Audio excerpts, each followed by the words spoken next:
Heroine అంటే ఈ రోజుల్లో కేవలం గ్లామర్ డాల్ మాత్రమే. పర్ఫార్మెన్స్ మాట పక్కన పెడితే కేవలం పాటలకి మాత్రమే పరిమితం చేస్తున్నారు హీరోయిన్లని. ఇలాంటి టైంలోనూ కొందరు తమ నటనతో మాయ చేస్తున్నారు. అందులో తాను కూడా ఉన్నానంటూ గుర్తు చేస్తున్నారు ఓ ముద్దుగుమ్మ. మరి ఆమె ఎవరు, ఏం చేస్తున్నారు? రష్మిక మందన్న. నిన్న మొన్నటి వరకు ఈమె నేషనల్ క్రష్ మాత్రమే. కాని ఇప్పుడు నేషనల్ యాక్ట్రెస్ అనాలేమో.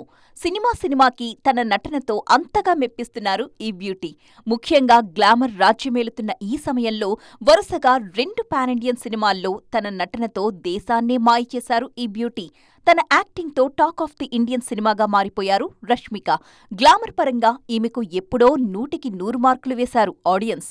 కానీ నటనలోనూ తాను తీసిపోనని నిరూపించే పనిలో బిజీగా ఉన్నారు ఈ బ్యూటీ. దానికి గతేడాది యానిమల్తో శ్రీకారం చుట్టారు. పుష్ప 2తో తనలోని నటికి మరింత పని చెప్పారు. త్వరలోనే కుబేరాతో వచ్చేస్తున్నారు. పెద్ద సినిమాల్లో హీరోయిన్లకు నటించే స్కోప్ ఉండదంటారు. కానీ అటు యానిమల్, ఇటు పుష్ప 2లలో హౌస్ వైఫ్ పాత్రలో జీవించారు రష్మిక. తన పెర్ఫార్మెన్స్తో కట్టిపడేశారు.